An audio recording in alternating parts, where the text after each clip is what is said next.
Velkommen til dere, Ragnar Hatlem og Cecilie Hellestveit. Takk. Veldig hyggelig å se dere begge to igjen, og se dere i samme studio her hos meg, veldig fint. Dette gleder jeg meg til, jeg har tenkt mye på dette, for her har vi jo da samlet egentlig den tyngste kompetansen, vil jeg si, i min ydmyke mening av innenfor folkerett i Norge, og spesielt innenfor temaet Midtøsten og Israel. Ragnar, du har jo bakgrunn som advokat og politimester har du vært, og du har satt deg veldig mye inn i Israels historiske og folkerettslige legitimitet, og på en måte selve grunnlaget for det rettslige grunnlaget for Israel har du fokusert veldig mye på. Og Cecilie Hellestveit, du er jo folkerettsekspert, og har en veldig tung bakgrunn du også, med doktorgrad, så det er veldig fascinerende å ha dere to innenfor dette temaet her, og jeg tenkte at vi skal ta for oss i dag 3 eller 4, hvis vi rekker hovedtemaer, for å skissere det litt opp først. Vi skal gå inn på Sanremo-resolusjonen, det rettslige grunnlaget for Israel, som skjedde i april 1920. Vi skal snakke om okkupasjonen, som mange snakker om det okkuperte Vestbredden. Hva er okkupasjon? Er det egentlig okkupert, eller er det ikke okkupert? Vi skal snakke om folkemordsbegrepet, det er jo et juridisk begrep, og som har blitt kastet veldig mye rundt i Norge. Litt for mye, synes jeg, litt skjødesløst. Har egentlig Israel begått eller begår folkemord? Og eventuelt senere, hvis vi får tid, om jussen er blitt politisert, og er det egentlig mye politikk som er kamuflert som juss, blant annet med referanse til FN og hva som skjer der. Men jeg har lyst til å ta noen minutter aller først med å snakke litt om hva som har skjedd i Australia den siste tiden. Cecilie, hva slags tanker gjør du deg om det som skjedde i Australia på Bondi Beach med denne fryktelige terrorangrepet som skjedde der? Nei, hvilke tanker jeg gjør meg? Altså, jeg tenker nok at dette er den første litt sånn tydelige terrorhendelsen som trolig, nå vet vi, det er mye vi ikke vet enda, men som trolig har en ganske sånn direkte link til krigen i Midtøsten, altså da angrepet på Israel og den påfølgende krigen på Gaza, og på Vestbredden egentlig. Den kom jo ikke egentlig før i 2025, men når vi snakker om krigen i Midtøsten, så snakker vi nå om den, som startet med angrepet på Israel 7. oktober. Og av den både krigføringen som Israel har stått for, men særlig propagandakrigen om krigen.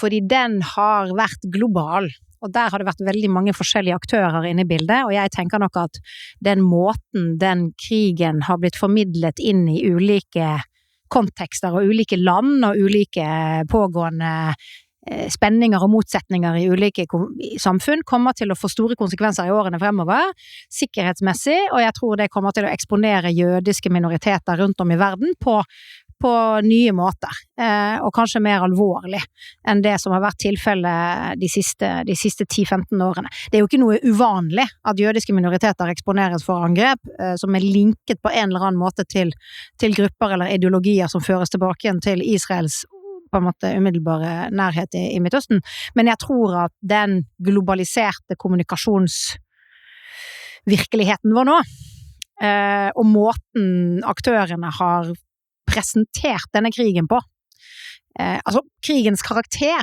angrepet på Israel den 7. oktobers karakter, det var et helt enestående angrep i sin brutalitet for Israel. Israel har aldri opplevd noe sånt før, og forhåpentligvis kommer de heller ikke til å oppleve det igjen, men det er et enestående angrep i Israels historie, og Israels svar på Gaza, som er helt enestående i palestinernes historie. De har aldri opplevd noe slikt før. Det er en krig i en kategori som ikke ligner på noen ting palestinerne noensinne har vært utsatt for. Og den styrken da på begge sider har blitt formidlet inn i mange land hvor folk kjenner dårlig til denne konflikten, vil jeg si. Så det har på en måte blitt fortellingen om, ikke sant, Israels undertrykkelse av palestinere eller muslimer. Noen ser på det som jødene i stedet for israelerne, og så har du en sånn retorikk som har oppstått i flere leire, som har satt fyr på antisemittisme i mange deler av verden. Noen steder er det en antisemittisme som det alltid har vært grobunn for, Mens andre steder så det en antisemittisme som litt ny.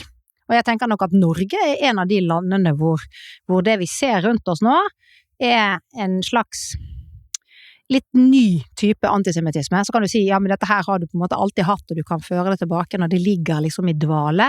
Jeg ikke så sikker. Jeg tenker at den antisemittismen som du etter hvert kan sense i Norge da, at den har en litt ny karakter.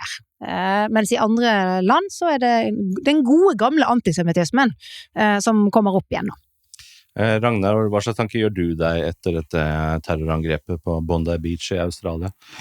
Ja, altså, jeg tenker at jeg har jo gått veldig inn på de historiske tingene, sant? 3000 år tilbake og up to date. Hvis man ser på de siste 100 årene, kanskje 200 siste årene, så ikke dette noe nytt. Altså, det som det altså, når det gjelder Israel og jøder, de har blitt utsatt for dette her hele veien. Du har episoder som ligner veldig på 7. oktober også. Det ikke noe nytt sånn sett. Det som nytt, det at det kommet i Vesten. At man nå ser dette her samme, at det sprer seg utover verden faktisk. Og man ser sånne utslag som skjedde nå i Australia, men som bare en følge av at dette her du kan nesten si det et virus som sprer seg utover, og mer. Og hvis jeg skal si det, så tror jeg de 10 siste årene, så hadde dette her tiltatt og tiltatt og tiltatt og tiltatt. Folk veldig, jeg skal ikke si sløve, men de sover litt. De har ikke sett det, men for meg har det vært helt enkelt å se, og jeg har følt det på kroppen hele tiden, det kommer mer og mer. De beskrivelsene av situasjonen i dag, de kan sammenlignes med beskrivelser som kom i 1906 eller 1939, veldig mye likt. I minst like sterk grad som før. Så hvis ikke de svake lederne i Vesten snart vakner, tar grep om dette her, så vil vi se veldig, veldig mye mer av det fremover. For her det en masse faktorer som ligger i bunnen, som vi ikke har tid til å gå inn på akkurat nå, men som åpner for dette her som vi nå ser. Det bare et symptom på at Vesten egentlig kollapser litt. Og når jeg sier kollapser, så skulle jeg gjerne si veldig mye mer om det, men det i alle fall 2, 3, 4, 5 podcaster i seg selv. Så det tror jeg skal i hvert fall ikke gjøre det før Cecilie reagerer, og det gjør hun allerede. Allerede reagert, så dette... Vær så god, Cecilie, kommentator. Ja, nei, altså, jeg tror nok at vi jo enige, jeg tror ikke det en vestlig kollaps, jeg tror vi en transformasjon, og den urolig. Og i urolige tider så det enkelte samfunnsgrupper som alltid vil være mer eksponert enn andre, og jeg tror nok at i den transformasjonen vi har nå, så vil jødiske minoriteter av forskjellige grunner være utsatt.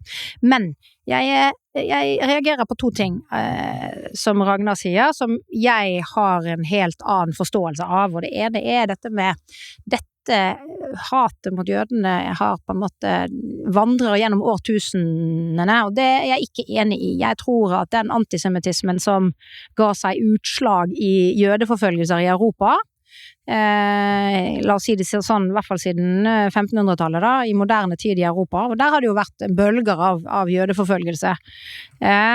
Den spesifikt europeisk i sin natur, og jeg tror at etter andre verdenskrig så ble det gjort en del ting i vesteuropeiske land som har lagt den noe i bero. I østeuropeiske land så har den ikke blitt tatt tak i. Jeg bodde i Sovjetunionen i 1990-91, var rystet over den antisemittismen som var helt åpenlys i det sovjetiske samfunnet. Og jeg tror også at det Øst-Europas antisemittisme lever i beste velgående. Den vesteuropeiske, der har man enkelte stater hvor det ikke har blitt tatt godt tak i, Frankrike et eksempel, og så har du en innvandring fra den muslimske verden som har på en måte begjærlig grepet fatt i Israel-Palestina-konflikten, fordi den representerer noe symbolsk, ikke sant? Når algirere i Frankrike opptatt av Palestina-saken, så handler det egentlig ikke hverken om Israel eller om Palestina egentlig, det handler om Frankrike og deres posisjon i det franske samfunnet. Og det som i Frankrike jo en del enkelte miljø som ganske jødisk dominerte, og det blir da på en måte, det smelter sammen på en eller annen måte. Og det et fenomen som vi har mye i Vest-Europa, at den økende antisemittismen handler egentlig om forhold lokalt. I den arabiske verden, eller den muslimske verden, så min erfaring, jeg har bodd ganske mye i forskjellige arabiske land, min erfaring at det noe helt annet. Dette snakk om en slags religiøs motsetning mellom jøder og kristne og muslimer, hvor muslimene jo mener at deres bok den riktige fordi det den siste profeten, og de har med seg alle profetene, både fra jødiske og den kristne tradisjonen, men de har liksom den lex posterioris, da, den siste versjonen den som gjelder. Og der det en form for nærhet og avstand samtidig, og det ikke likt den europeiske antisemittismen min bestemte overbevisning og inntrykk. Den fortsatt slik at den i ulike perioder har gitt seg utslag i ganske voldsom forfølgelse av jødiske minoriteter. Men det ofte sånn knyttet til sånn transformasjoner da, sant? Med overganger fra ett styre til et annet, eller avkolonialiseringen, hvor en god del jøder selvfølgelig ble jaget fra arabiske land og måtte søke tilflukt i Israel, eller ble hentet til Israel. Og så har du andre jødiske minoriteter, for eksempel den iranske, som ikke vil ha noe hjelp fra Israel eller internasjonale jødiske forbund, fordi de anser at vi har det bra her i Iran, og det har vi hatt i mange, mange hundre år, og hvis dere bare lar være å snakke så mye om oss, så kommer vi til å fortsette å ha det bra her i Iran, ikke sant? Og det der jeg litt opptatt av at europeere ikke skal se den europeiske antisemittismen overalt, men så tror jeg Ragnar har helt rett i at det som sprer seg nå, sant? Det som nå sprer seg med den lille telefonen som vi har, bringer nok den der tradisjonelle europeiske antisemittismen ut til verden igjen på en ny måte. Så jeg var kanskje enda mye mer uenig med Ragnar for 10 år siden enn i 2025, dessverre. Og det borger jo ikke så bra for jødiske minoriteter rundt om i forskjellige land i verden. Har du kommentar til det før vi går videre? Absolutt. Jeg anser en liten naivitet fra Cecilie. Absolutt. Jeg tror jeg på riktig vei, sånn som hun selv beskriver det, men det nok en vei frem til realitetene her. Det som egentlig bunnen i det der, altså vi kunne jo gå tilbake til Mohammeds tid, han leder jo, som vi kjenner til, kanskje 40, 50, 60 militære slag, en brutalitet som man ser i IS, man ser i Hamas, og så videre. Det veldig mye likt hele veien. Og det som du kan si det som i kort sagt situasjonen fra mitt ståsted, det det at her har Vesten, spesielt tilbake til 1800-tallet, du kan si i Magnus Lagabøtes lov da, så hadde vi en tradisjon med de jødisk-kristne verdiene. I Magnus Lagabøtes lov så står det blant annet at dommeren skal døme på basis av det han etter beste skjønn kan forstå at Gud hadde dømt. Sant? Altså her basisen Guds lover, Guds verdier. Og det begynte Vesten, og spesielt Europa da, på 1800-tallet så ga vi avkall på de kristne jødiske verdiene mer og mer. Kirka mistet grepet, og da oppstod et vakuum. Og det vakuumet, det det vi ser nå, hvor vi ikke har de faste tradisjonene lenger, vi har ikke de faste jødisk-kristne verdiene i bunnen, sånn som vi hadde det fra før, og det gir åpninger for en helt andre kulturer, helt andre verdier enn det vi selv står for. Og hvis du ser på for eksempel Explanatory Memorandum, jeg går for at du vet hva det Ja. Det et dokument som viser det alle som har studert dette her vet fra før av, men som greit å få fastslått. Det et dokument som ble opprettet av Hamas, eller en Hamas-medlem da, i 1991. Det blir funnet igjen i 2004, så var det en årvåken politimann Maryland, tror jeg.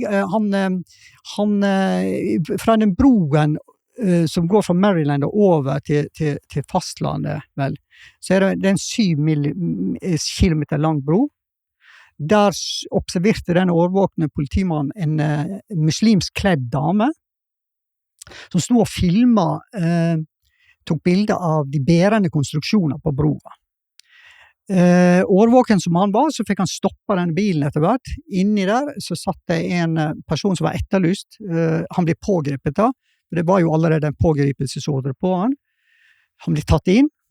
FBI begynte å komme inn i bildet. FBI Washington. De ransaket da etter hvert en bolig jeg tror det var i Maryland, men ta det med en klype salt. De gikk gjennom hele huset ned i kjelleren på huset. De fant ingenting. Men så plutselig så oppdaget de en kjeller under kjelleren. Og der var det 80 reoler, eller hva du skal kalle det, med hemmelige dokumenter, som var altså forfattet av en medlem av Hamas, som også var medlem av det muslimske brorskapet. Og jeg har jo tatt ut sitat for det, og lagt ut på min side for lenge siden, og snakket om det der.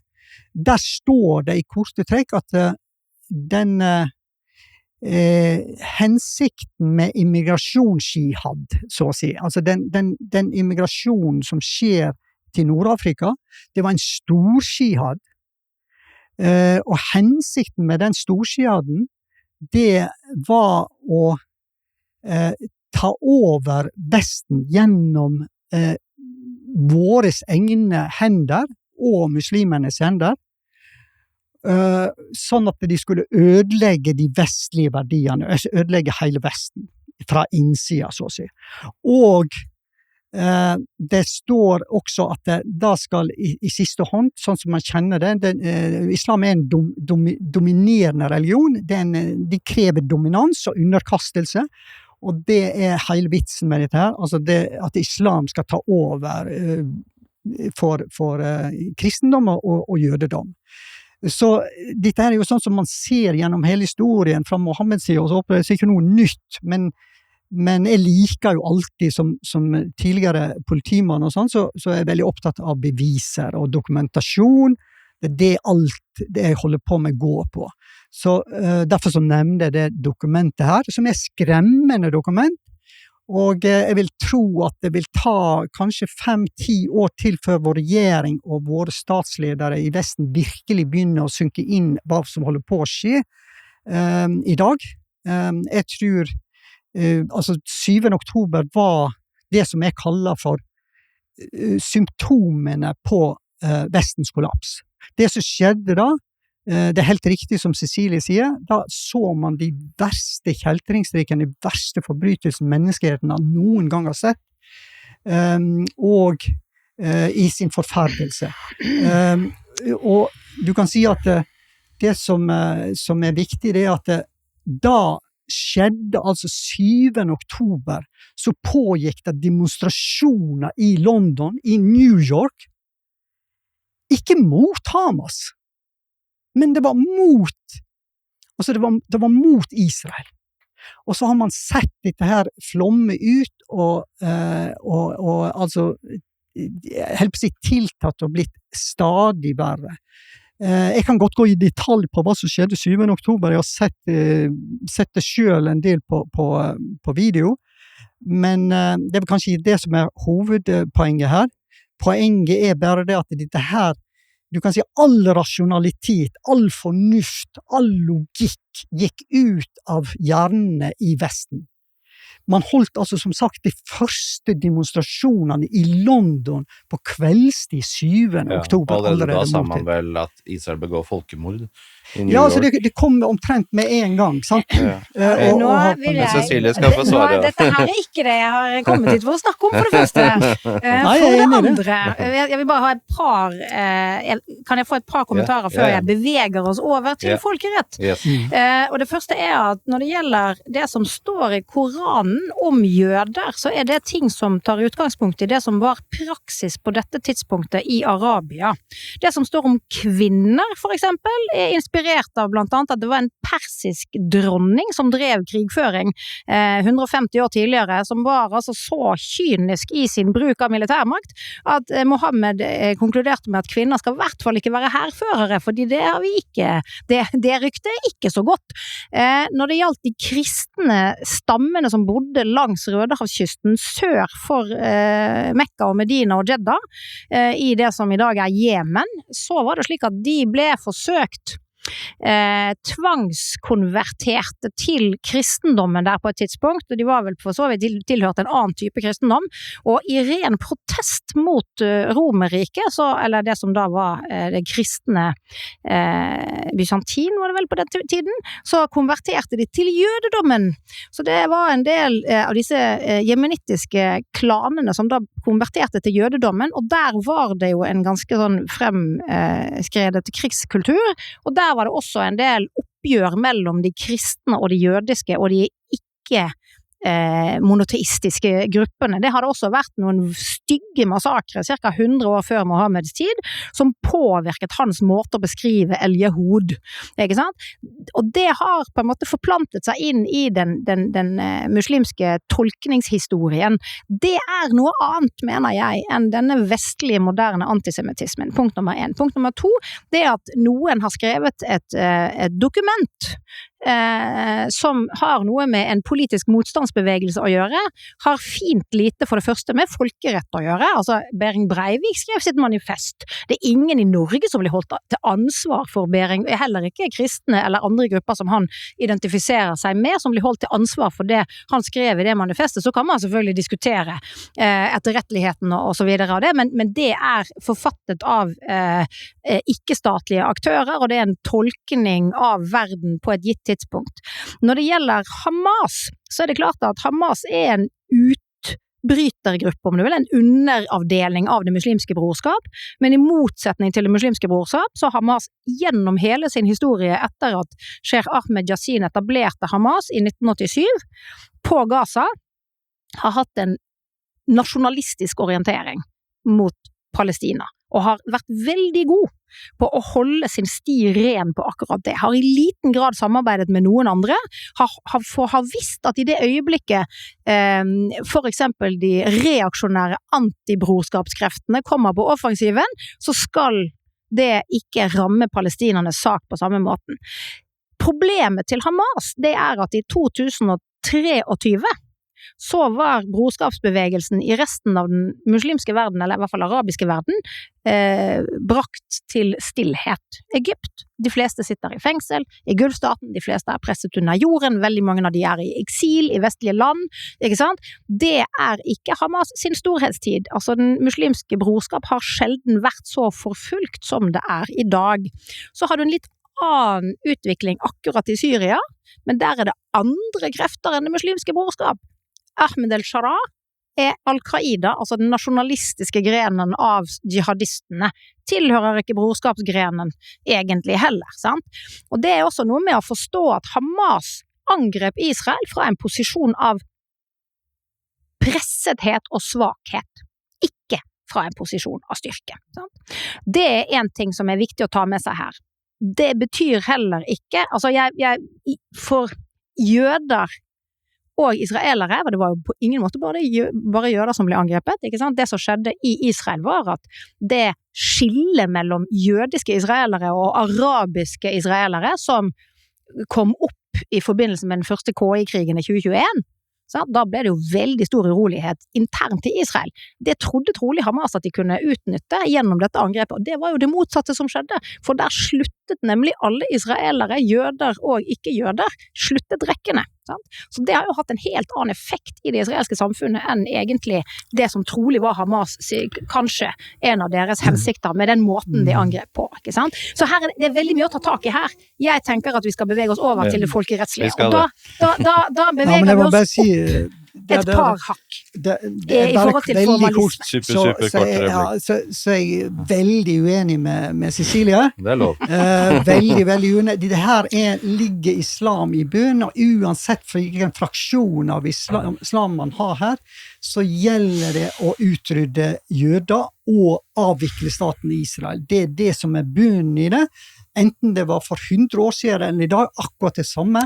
Dette her bunner i Koran, som egentlig en relativt dårlig resirkulering av gamle og nye testament. Da det veldig rart at vi har et dokument fra 2025 hvor samtlige muslimske land i verden undertegner på at dersom du nå får en liten palestinsk stat, så kommer de til å anerkjenne staten Israel etter 1967-grensene, inkludert Iran. Altså, det som situasjonen i 2025. Det kalles på, egentlig ut fra historien som en Hudabiya-avtale. Oslo-avtalen var en Hudabiya-avtale, og det viste Mohammed i 628 var en Hudabiya-avtale, og hva som lov for muslimene, og det hadde de lært. Og derfor så har det ingenting med virkeligheten å gjøre. Dette bare et trinn på veien til å avvikle staten Israel. Og jeg tror ikke det noen eksperter, som virkelig eksperter på dette her, som har forsket i arabiske skrifter tilbake og så videre, som ikke helt enig med meg i det jeg sier nå. Men jeg jo enig med at vi ikke kan bruke all tida på. Altså, jeg har drevet med islamsk rett. Jeg har vært gjennom alle lovskolene, jeg har sett på alle de forskjellige tradisjonenes måte å tolke minoriteters posisjoner på. Når det gjelder disse fredsavtalene, eller våpenhvileavtalene, som var ganske vanlig i den første perioden av islamsk ekspansjon, så hadde du en del, på samme måte som vi også har, vi har forskjellige typer av avtaler som du inngår med fiender i en krigssituasjon, før, under og etter en krigssituasjon. Der finnes det enkelte avtaler som man kan inngå, hvor man kan bryte egne forpliktelser for å komme et steg videre, ikke sant? Jeg tenker at her ligger det en form for konspiratorisk undertone som jeg ikke kan være enig i. Jeg tror vi runder av det temaet. Vi enige om å være uenige. Vi kan være enige om å blitt enige etter hvert, men vi må ta flere, for vi har masse andre ting å være uenige om. La oss ta for oss, vi må gå inn på Sanremo, og jeg tenkte vi kunne ta en deskriptiv utgave først, hvor vi bare beskriver hva som og så mer normativt etterpå, hvordan skal dette tolkes, hvordan blir det tolket i praksis, etc. Men kunne du tatt av det, Ragnar? Hva Sanremo-resolusjonen fra april 1907? Hva det som skjedde da? Jeg skal prøve i korte trekk, men for å beskrive Sanremo-resolusjonen, så det jo helt nødvendig å gå tilbake til 1896 i alle fall. Og da kom Theodor Herz, denne sionisten, som med sin bok Jødestaten.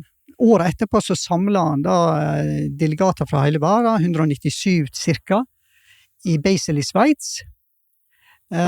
Og det som var konklusjonen på det møtet der, det var at de skulle forsøke, de skulle gjennom lovlig vei forsøke å be verden om et hjem i Palestina. Man husker på at Palestina, det var jødeland. Det var synonymt med jødeland, kristendom og jødedom, og det var det som på en måte, det var det forjettede landet, kan du si, for jødene. Så de ba om et hjem i Palestina. Den osmanske sultanen var til stede på møte med observatører, jeg tror det var 1 eller 2 da. Sånn at de valgte å bruke ordet hjem, men det var en stat det hersker det ingen tvil om, sant? Det er bekreftet av veldig mange i ettertid og alt sånt. Men så de ba om i realiteten om en stat i Palestina. Og så kom jo da svaret 20 år etter i Belfort-deklarasjonen av 2. november 1917, hvor den britiske regjeringen uttaler at vi vil støtte dere i dette her, vi vil gjøre alt vi kan for å hjelpe jødene hjem til Palestina, altså for å få et hjem i Palestina. Det også skrevet et notat allerede i 1915 fra en Herbert Samuel, så en statsmann i den britiske regjeringen vel da, som gikk inn på dette med å hjelpe jødene, og hvordan det kunne gjøres gjennom et protektorat, for eksempel, og hvordan de skulle forholde seg til utfordringene med araberne, eventuelt innsigelser fra deres og demonstrasjoner over dette her. Men Balfour-deklarasjonen var jo egentlig ikke noe rettslig bindende sånn sett alene. Men det som er viktig å forstå, det at han blir bindende etter hvert, fordi at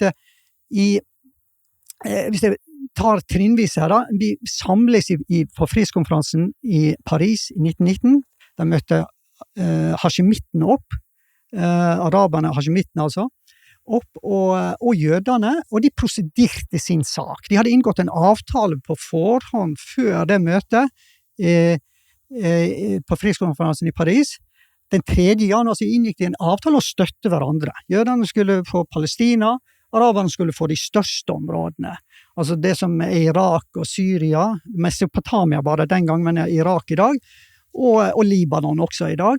De skulle få de områdene, men de ønsket ikke å bry seg med det Palestina, for det var så spesielt, det var ikke deres greie, så de var enige. Og 6. februar i 1919 så prosederte da Hashemittene saken, sin for de 4 fremste allierte stormaktene, som jeg kaller de, altså Storbritannia, Frankrike, Italia og Japan, som hadde da suveren, de hadde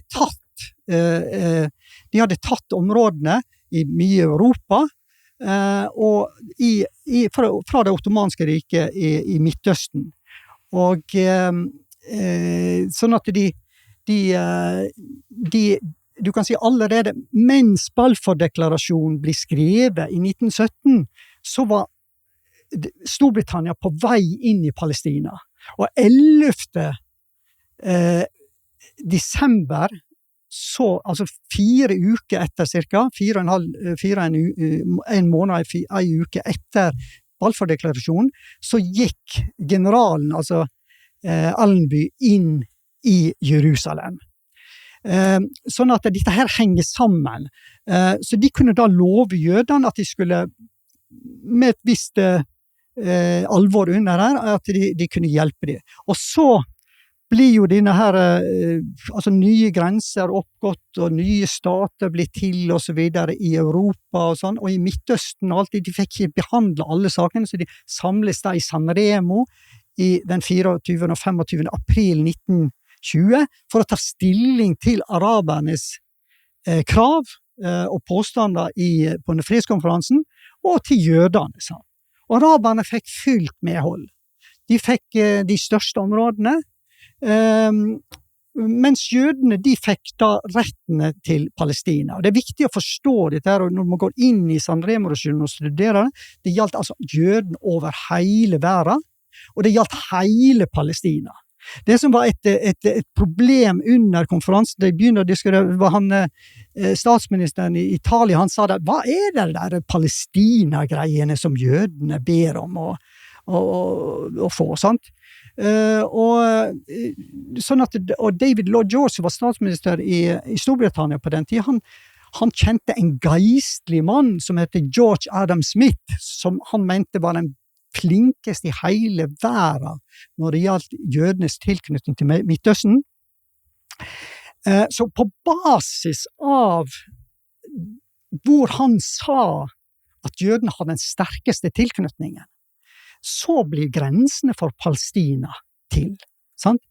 Som man ser i Palestina-mandatet. Det var på både østsida av Jordanelven og på vestsida av Jordanelven.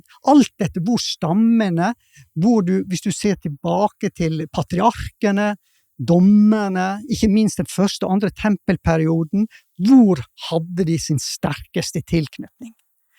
Så Palestina-mandaten og grensene for Palestina-mandatet som jødene da fikk retten til, altså retten til å vende tilbake til fra hele verden, det er altså grunnbasert på akkurat nødvendig, altså på de stedene hvor jødene hadde den sterkeste tilknytning. Så det er ingen tvil om her skal overhodet ingen tvil om at hele Palestina skulle jødene få.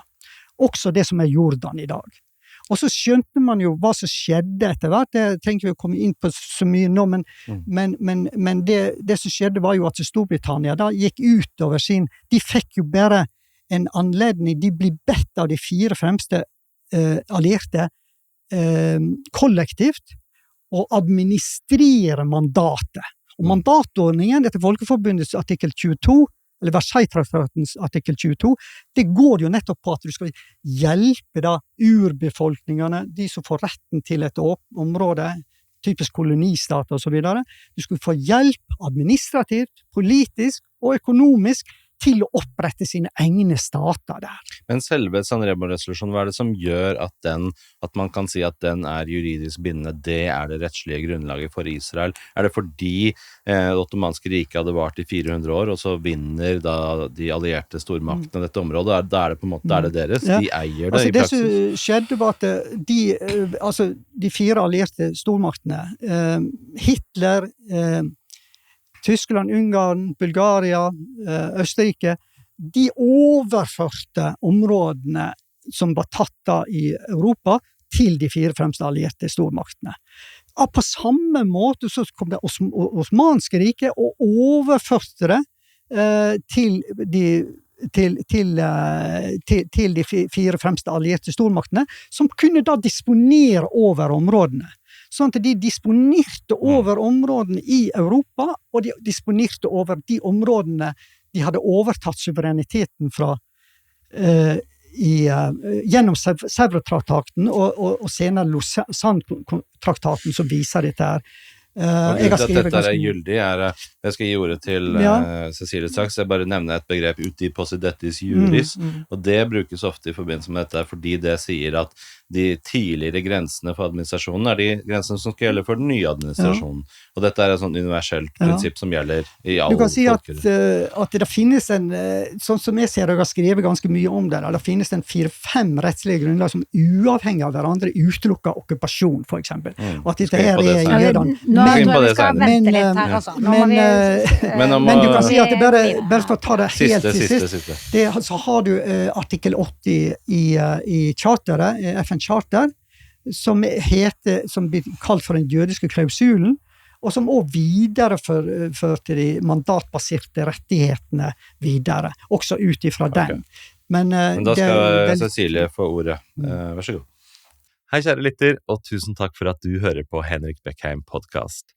Denne podden folkefinansiert, og om du har lyst til å støtte arbeidet med denne podden videre, så kan du vippse et valgfritt beløp til vipsnummer 82 32 78. Jeg setter stor pris på enhver støtte du har lyst til å gi. Tusen takk. Ja, altså hvis du jobber som jurist, nasjonaljurist, så vil den juridiske historien være interessant, fordi den belyser bakgrunnen for både lovene vi har, og for praksisen, både eventuelt forvaltningspraksis eller rettspraksis. Og det kan være relevant også som en kilde til dagens situasjon noen ganger. Sedvanerett for eksempel, veldig, veldig viktig å se på hvordan dette har vært praktisert historisk. Når det gjelder historie og legitimitet i forhold til at vi har retten til dette området, ikke sant? For eksempel samene i Norge, ikke sant? I Nord-Norge og så videre, så også historien viktig. Men folkerettslig det irrelevant, ikke sant? Det klart, vi skal være veldig glad for at svenskene ikke begynner å snakke om situasjonen i 1896, når vi skal begynne å snakke om liksom, hvordan situasjonen bør egentlig være i forhold til avgrensning mellom Norge og Sverige, ikke sant? Det irrelevant hva som var situasjonen i 1896. For Norge det som viktig, hva som skjedde etter 1905, da vi ble et selvstendig rike med suverene grenser, som fortsatt gjelder i dag. Og det som folkerettens fremvekst i moderne tid, altså den folkeretten som vi har etter egentlig 1928, og deretter fra 1945 med maktforbudet, det går ut på 2 ting. Det går ut på at suverene staters grenser, altså de grensene som man har aksept for internasjonalt, de skal ikke endres ved hjelp av militærmakt. De skal bare endres som følge av suverene beslutninger i forhandlinger mellom stater. Så punkt nummer 1. Status quo for eksisterende grenser. Og så har det jo da etter 1928, særlig etter 1945, hatt en avkolonialiseringsprosess hvor du har anerkjent av disse nye statene med anerkjente grenser. Mange av de grensene var jo grenser som kolonimakten i sin tid dro opp, ikke sant? Og enkelte stater vil gjerne at de skal endres nå. Det betyr ikke at de har anledning til å gjøre det, i hvert fall ikke med militærmakt. Så det på en måte det ene utgangspunktet. Og da spørsmålet, på hvilket tidspunkt ble Israel en selvstendig suveren stat? Etter hvilke grenser? Det var i 1949. Altså, selvstendighetserklæringen til Israel kom i 1948. Så kom det en krig som gjorde at det ble endringer på bakken. Israel ble tatt opp som en suveren stat med medlemskap i FN, fordi da kan de påberope seg FN-pakten, altså kan påberope seg selvforsvar dersom det som anses for å være Israels suverene grenser angripes. Det skjedde i 1949, da var Norge i Sikkerhetsrådet, og vi stemte for. Det var 9 som stemte, Egypt stemte imot, og Storbritannia, som ikke bare hadde fått i oppgave å være mandatrolle, men som var en tidligere stormakt i Midtøsten. Ettersom Russland forsvant ut der i 1917, så var det bare Frankrike og Storbritannia igjen, og delte dette her noe mellom seg. Storbritannia stemte avholdende. Ville egentlig ikke ta stilling til at Israel skulle bli en suveren stat på denne måten. Og det det som utgangspunktet også for Israel folkerettslig. Israel selv har ikke en skrevet grunnlov, fordi Israel mener at de egentlige ytre grensene til den suverene staten Israel fortsatt i prosess, altså i en forhandlingsprosess. Så da kan du på en måte enten ta den formalistiske tilnærmingen her og si at folkeretten altså Israel som stat finnes innenfor de grensene som på en måte statene rundt har akseptert, og som Israel kan påberope seg FN-pakten for å beskytte. Det 1967-grensene. Ikke sant? Det inkluderer ikke Gaza, og det inkluderer ikke Vestbredden og Øst-Jerusalem i utgangspunktet. Det korresponderer jo ikke med situasjonen på bakken. Så når Israel da påberoper seg for eksempel selvforsvarsrett etter angrepet 7. oktober, så sier store stater, for eksempel USA, ja, Israel har rett og plikt til selvforsvar på Gaza. Det en rett og plikt som en okkupasjonsmakt har, ikke sant? Amerikanerne gjentok senest i 2016 at i en FN-resolusjon for øvrig, under kapittel 7, at de områdene som palestinsk territorium skal forhandles om. Altså det ikke israelsk territorium. Ok, det en formalistiske tilnærming. Så har Ragnar en tilnærming som tillegger stormaktenes synspunkter litt vel mye vekt, men ok, hvis vi tar den tilnærmingen der, hvis du ser på hva statene i verden faktisk mener skal være situasjonen anno 2025, så det slik at i 2015 så var alle statene i Midtøsten og de store vetomaktene i FNs Sikkerhetsråd møttes i Wien og besluttet at grensene som ble trukket opp i Midtøsten etter andre verdenskrig skal fortsatt være grensene i Midtøsten i det 21. århundre. Med unntak kanskje av akkurat rundt Israel. Dette var jo noe som tyrkerne fikk, blant annet for å hindre at Kurdistan skulle bli en realitet. For dette var på et tidspunkt hvor IS sto i disse områdene her, og hvor man kunne se for seg at Kurdistan kom frem av skyggen av IS. Men det ble i hvert fall en enighet der. Det var stormaktene som da i 2015 sa at grensene i Midtøsten skal fortsatt være som de i uoverskuelig fremtid. Så har man hatt en utvikling etter at på en måte disse krigene, særlig da i Syria og Irak, har blitt lagt mer i bero, hvor det har blitt mer og mer fokus på Palestina igjen. Og det har sammenheng med den tilnærmingsprosessen mellom Israel og Saudi-Arabia særlig, altså normaliseringen av Israels relasjon til sine muslimske naboland, som startet tilbake i 2017 og 2018, under Trump faktisk, Trump 1, og som endte opp i disse Abrahams-avtalene, hvor du hadde noen muslimske stater som gikk i bresjen, da, særlig Emiratene og Sudan og Marokko, og normaliserte sine relasjoner med Israel, i bytte mot enkelte ting. Og så ventet alle på at Saudi-Arabia skulle tre inn i denne avtalen. Og så har man hatt forhandlinger da, og der ligger det som en forutsetning at det skal opprettes en liten palestinsk stat. Og så spørsmålet, hvor stor skal den være, og hvor skal den være? Det har vært på en måte diskusjonen. I 2021 så endret amerikanerne Israels posisjon i sitt på en måte verdenskart fra å være en del av Eurocom, altså Israel var en del av Europa, til å bli en del av CENTCOM. Israel blir en del av Midtøsten. Og det det som på en måte også har skjedd under denne krigen, at Israels relasjon til europeiske land har blitt svakere og svakere, det har blitt mer og mer problematisk, mens Israels relasjon til sine arabiske naboland, den har blitt mer og mer sammenvevd, for der har man jo i fellesskap stått for å redusere antallet ikke-statlige aktører, og så har vi nå fått en prosess med OIC og den arabiske liga, hvor Gulfstatene har lagt på bordet en gjenoppbyggingsplan for Gaza i realiteten, hvor de skal stå for en del av finansieringen, i bytte mot at du bare får en prosess mot en tostatsløsning, og det det som ligger i Trump sin plan. Det en plan i tre trinn, det var en plan som ble fremforhandlet av Biden, men som har blitt på en måte brakt i havn av Trump-administrasjonen. Og vi nå står på en måte inngangen til denne del 2, og del 3 skal munne ut i noe hvor alle parter, Israel og palestinerne, går fra øvrige krav om territorier, om statsborgerskap, om alt, fordi da skal man ende med en løsning med 2 stater, hvor alle muslimske land normaliserer sine relasjoner til Israel, og aksepterer Israel som en mer normal stat i Midtøsten. Og spørsmålet nå jo, hvordan skal dette bringes i havn, og hvor skal de grensene gå? Og det det som det veldig stor uenighet om du vil, og en kamp om. Og hvis ikke dette går, da vi litt sånn uncharted territory.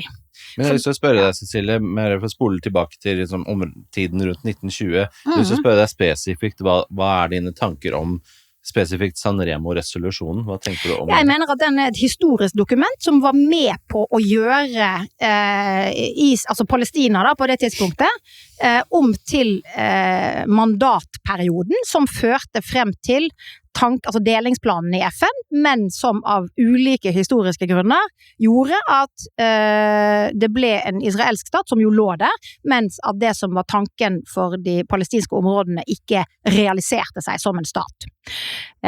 Og så kan man selvfølgelig si at hvis ting hadde gått annerledes, så hadde verdenshistorien sett annerledes ut. Ja, men det var dette som faktisk hendte. Så jeg mener at Sanremo-deklarasjonen først og fremst har, og Balfour også, har veldig sentrale roller å spille i historien om Israels tilblivelse, men i 2025 så har det først og fremst historisk interesse, og kan ikke brukes som begrunnelse for hvor eventuelt grensen til Israel skal trekkes i dag. Det har sammenheng enten med en formalistisk tilnærming til folkeretten, og da det 1967-grensen som utgangspunktet. Det har jo den internasjonale domstolen i Haag, egentlig i hvert fall i noe som en flertallsbeslutning, slått fast at dette nå okkupert territorium og Israel må trekke seg ut, eller å fremforhandle en eller annen form for løsning. Det den formalistiske. Den internasjonale domstolen i Haag. Ja. Ikke sant? Vi kan godt komme inn på en måte den rollen den har, men det da det som reflekterer synet på den folkerettslige situasjonen som den fremste, altså FN-domstolen har i dag. Og ICJ da, som dette her jo ikke en hvilken som helst domstol, det en domstol hvor du velger dommere fra de store nasjonene, sant? Storbritannia ble kastet ut etter Brexit, fordi de ikke på en måte viktige nok lenger.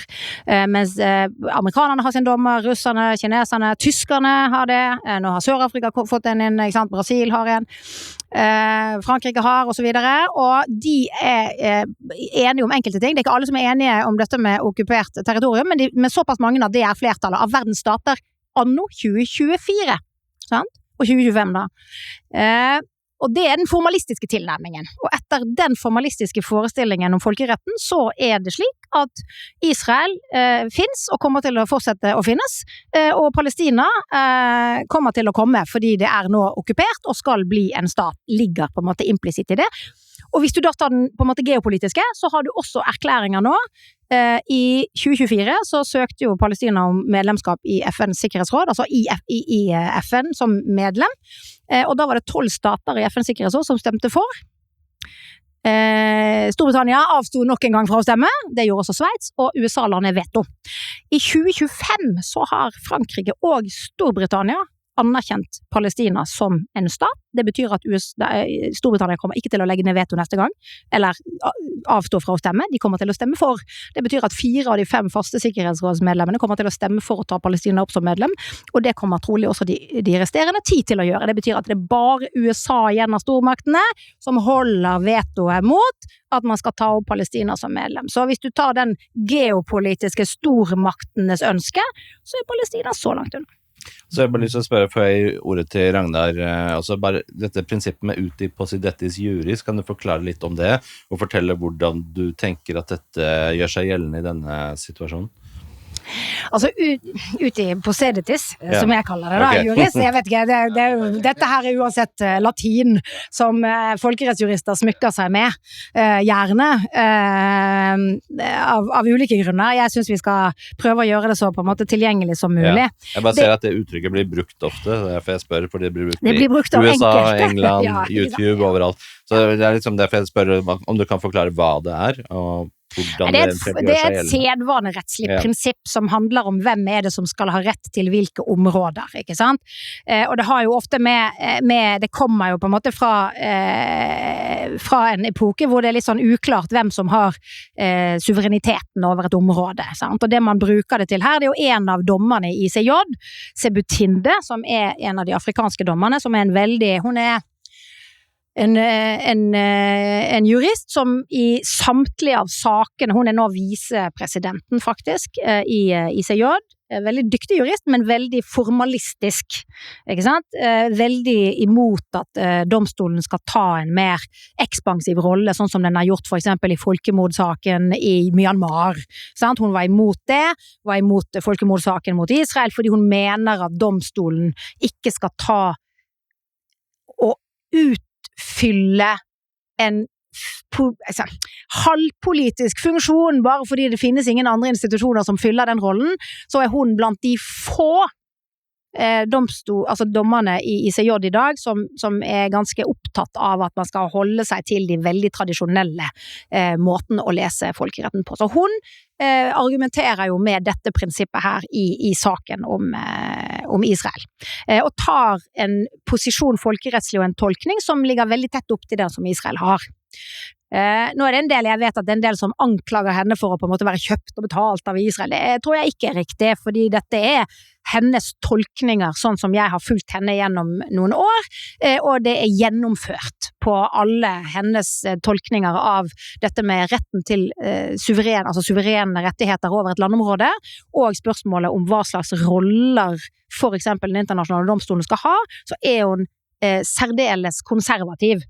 Det er ofte en god ting at det sitter en dommer på ICJ sitt bord som gir uttrykk for den veldig, skal vi si, lite ekspansive måten å forstå både sin egen rolle og folkeretten på. Så jeg tenker nok at det prinsippet der, altså min måte å tolke folkeretten på, vil være at den ikke er relevant i spørsmålet om Israels grenser i dag, og spørsmålet om hvorvidt du skal få en palestinsk stat. Hvis man skal kort oppsummere den regelen eller det prinsippet, så handler det om at tidligere grenser for administrasjonen skal være de nye grensene for en ny administrasjon. Det er en sånn suksesjonsprinsipp egentlig, som handler om hvordan du hvem har retten til et suverent område, og hvordan overføres dem. Ja. Og så er det Ragnar sin tur til å komme til. Ja, det var veldig mye, Cecilia, du hadde å komme her. Ja. Lag en liste. Lang liste. Nei, hva skal jeg si? Altså, det som vi er veldig uenige om, det er jo selvfølgelig at Sanremo er en bindende resolusjon, en bindende vedtak av Italia, Storbritannia, Frankrike og Japan.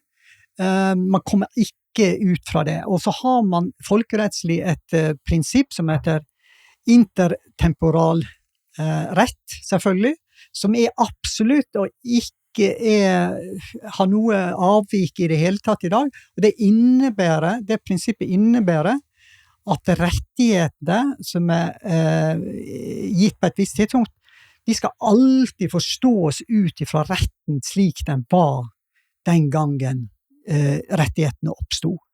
Og det ligger også i dette her, som egentlig slår hull på alt det Cecilie sier. Det ligger også i det prinsippet som ligger helt fast, at du kan si hvis en rettighet, for eksempel som San Remo-resolusjonen, skal endres, så må han endres på lovlig vis, altså ut fra nye avtaler typisk når det gjelder Midtøsten og alt det der, grenser og alt det må avtales ut fra nye regler, eller man må treffe andre rettslige grunnlag som kan endre på lovlig vis. Det det som ligger i det, og det har ikke skjedd noe som helst, det ikke ett eksempel på det. Bare for å ta den internasjonale domstolen som Cecilie nevner, så vil jeg bare nevne egentlig at her har vi en professor som heter Leslie Jones, som antageligvis den fremste i verden, eller går for å være det da, når det gjelder internasjonal rett. Og den rådgivende uttalelsen som Cecilie egentlig forholder seg til, sånn som jeg skjønner, det jo en rådgivende uttalelse, den ingen bindende vekt eller noe sånt, den har rettslig betydning allikevel i praksisbildene, men poenget det Leslie Jones sier, det at det som gjør at dette her blir veldig skjevt, sier hun, i forhold til Israel. Det egentlig at her har vi et struktur i FN. Altså, ICC en domstol, en FN-domstol, som avhengig av en struktur i FN. I internasjonal domstol så har man ingen krysseksaminasjon. Vi har ikke noe intervju av eller sakkyndige eller noe sånt. Man har ikke noe organ for den domstolen som etterforsker og som samler rettslig relevante facts som kan brukes i domstolen. Man prisgitt, sier hun, som har forsket på dette i mange år og som har doktorgrad på det. Man prisgitt FN sine stater. Og alle som har sett på FN en stund, de vet at for å si det litt enkelt, altså i FN så har du en blokk, the non-aligned movement, som består av 121 stater i dag.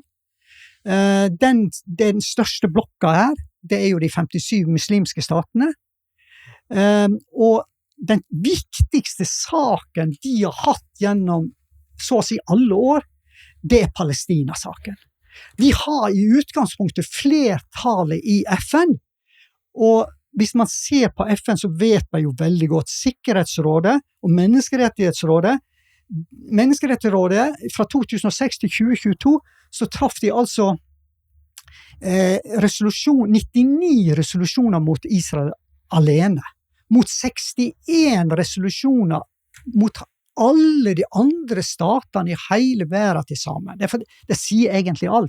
Hvis vi tar generalforsamlingen fra 2016 til 2022, så har de traft 140 resolusjoner som vidrører Israel. Mens 68 resolusjoner som gjelder alle statene i hele verden til sammen. Altså, FN ikke noe egnet organ, og hver gang når disse den non-aligned movement samler seg, så har de jo flertall i utgangspunktet. Det ofte stater som ikke anerkjenner engang Israel, som ikke har noen diplomatiske kontakt med Israel, og som ønsker å avvikle staten Israel. Det det dreier seg om, så du kan si, du kan ikke, du kan si at når ICJ prisgitt de premissene som legges i generalforsamlingen, for eksempel gjennom denne mandatet generalforsamlingen ga ICJ den 30. desember i 2022 om en rådgivende uttalelse, hvor det står altså at det nesten så jeg ikke trodde det var mulig når jeg leste det. Jeg må si, jeg hiblet med øynene og prøvde å lese det om igjen flere ganger, for det nesten så du ikke tror det. Altså der stiller det først og fremst 30-40 land, muslimske land som står bak det der, men det ble 87 stemmer for å stille spørsmålet til ICJ, men altså, der spørsmålet, mandatet til ICJ, det at om de kan gi en rådgivende uttalelse om de juridiske konsekvensene av Israels brudd på palestinske selvråderetten og den langvarige okkupasjonen, bosettingene og så videre. Altså, du kan si, her stiller generalforsamlingen binder opp så å si ICJ til å bare hoppe bukk over San Remo-resolusjonen, all historisk og rettslig relevante fakta tilbake i tid og så videre. Hoppa bukk, ICJ har ikke behandlet det med et ord. De bare forutsetter i sin rådgivende uttalelse at det en okkupasjon. De forutsetter at det ulovlige bosettinger, og det ser nesten ut så du kan nesten få en mistanke om at de sier at det selvråderett. Det innebærer en rett til suverenitet. Altså, sant? Altså, du skulle jo nesten tro at hvis samene i Norge og hundrevis av andre grupper på verdensbasis bare sier at vi vil ha selvråderett, så det krig i hele verden med en gang. Sant? For dette her jo en undergraving av folkeretten, og det en veldig, veldig alvorlig ting, fordi folkeretten egentlig det viktigste verktøyet verden og FN også har til å skape fred i verden. Når det gjelder Houthi-presidentens juris, så det klart at der situasjonen at det ingen som det ingen jeg kjenner som folkerettseksperter da, som ikke mener at San Remo-resolusjonen det folkerettslige grunnlaget for Israel. Når Israel ble erklært uavhengig den 14. mai 1948, og Storbritannia trakk seg ut, så blir altså Israel en stat dagen etterpå, fra 15. mai. Og da sier det prinsippet, da følger det av Houthi-presidentens juris, at hvis det vil opprettes av nye stater, så skal grensene være de samme som var under den siste administrasjonen av de siste områdene. Det vil si, dagen før Israel ble opprettet, så var Palestina-mandatet, Storbritannia administrerte det, de hadde aldri noen suverenitet, sånn som noen tror da, men de hadde bare en administrasjon av Palestina-mandatet som gjaldt hele, altså de områdene som var igjen av Palestina-mandatet. Det vil si Gaza selvfølgelig, Judea, Samaria og Øst-Jerusalem, og hele området, det blir Israels, ut ifra det allmenngyldige og universelle prinsippet som alltid har blitt anvendt på samme måte i all forhold til alle andre stater. Det var jo en delingsplan, ikke sant? Hvor det var meningen at det skulle bli 2 stater her, den fra 1947, og slik gikk det ikke. Og det ikke slik at du på en måte kan ta et gitt øyeblikk i løpet av det 20. århundre og si, her var rettighetene, sant? Dette her en utvikling. Jeg ikke så opptatt av hjemmelen for Israels eksistens, fordi jeg anser Israel for å være et land som finnes, og som kommer til å fortsette å finnes. Det ingen grunn til å se for seg at Israel ikke skal fortsette å eksistere. Spørsmålet det skal Nei, det ikke riktig, fordi at OIC, som du snakker om, som denne gruppen av den største mellomstatlige organisasjonen for samkjøring av politiske posisjoner, for eksempel i FN, som OIC, organisasjonen for islamske konferanser, som det heter, det ble etablert i 1969, helt riktig, for at først arabiske land og deretter muslimske land skulle samkjøre sine posisjoner, egentlig i regi av Saudi-Arabia og til dels Iran, og så har det vært mye kiving der. Det har blitt til organisasjonen av islamsk samarbeid. Alle de 57 landene har nå sagt at vi vil anerkjenne Israels rett til å eksistere innenfor de etablerte suverene grensene i bytte mot at det blir en palestinsk stat. At du sitter her og sier at alle disse landene vil bare liksom vil ha Israel, det bare tull. Jeg har ikke sagt at alle de landene... Altså Emiratene har felles militærøvelser med F-35 sammen med Israel og Hellas for å øve på operasjoner mot Tyrkia. Det nylig, ikke sant? Ja, takk og pris vet jeg, jammen meg ikke. Altså hvis du, i forlengelsen av dette så har vi et ganske stort problem her hjemme, så det vet jeg jo jammen meg ikke om jeg er helt enig med deg i. Ikke sant? Det som er interessant her, jeg forstår hva som skjer her. Det som skjer er at Ragnar, han forholder seg til folkeretten som om det var nasjonal juss. Og det som er viktig å vite, at folkerett, det er et regelsett av, med og for stater. Det er statene i verden som til enhver tid bestemmer hva folkeretten skal gå ut på. Nettopp. Og folkeretten, den blir først og fremst fremforhandlet i FN-systemet, fordi FNs generalforsamling har ingen makt. De har en rådgivende posisjon, men når alle statene sitter der, og alle statene sier at vi er alle enige om at reglene skal forstås på denne måten, da betyr det at alle statene i verden er enige. Og det er de som i utgangspunktet da utnevner ICJ, og ICJ har i oppgave, ICJ, den internasjonale domstolen i Haag, er etablert med hjemmel i FN-pakten, og har som oppgave å tolke FN-pakten. Blant annet hvilke stater, ikke sant, skal bli, altså kvalifiserer for å bli medlemmer av FN-pakten, eventuelt har man selv forsvarsrett, eventuelt hvor går grenser hen, det er det jo ICJ som er utstyrt med, og det er derfor at alle de store maktene i verden har sine dommere der. Stormakt i verden er ikke underlagt ICJ sin obligatoriske jurisdiksjon. Amerikanerne var det en stund, men så trakk det seg etter 1980-tallet, da de fikk en dom mot seg i Nicaragua. Men det er enkelte traktater. Det er få, men enkelte traktater gir den internasjonale domstolen i Haag rett til å tolke om traktaten er brutt av en traktatpart, og hva som er konsekvensen av det. Det gjelder et par utvalgte traktater, som folkemordtraktaten. Det er også en av grunnene til at veldig mange anklager om folkemord nå blir brakt inn foran ICJ, fordi det er en av de få stedene hvor ICJ har bindende jurisdiksjon. Ja? Det gjelder folkemord, det gjelder rasediskriminering, det gjelder tortur. Alle disse sakene har ICJ nå på sitt bord.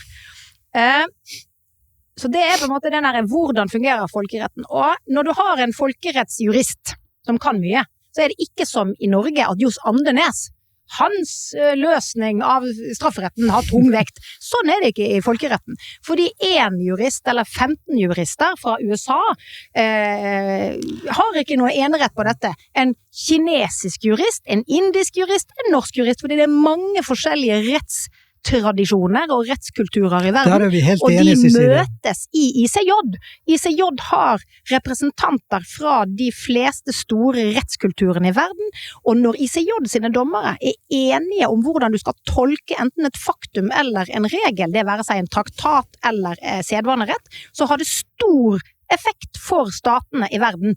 Det betyr at hvorvidt det er en rådgivende uttalelse som i seg selv ikke binder noen, vi er helt enige, den er ikke rettslig bindende, men når alle dommerne i den domstolen, de 15, og kanskje noen ganger pluss 2, men vanligvis 15, når de er enige om hvordan man skal tolke for eksempel en regel, da anses det for å ha veldig tung folkerettslig vekt og relevans.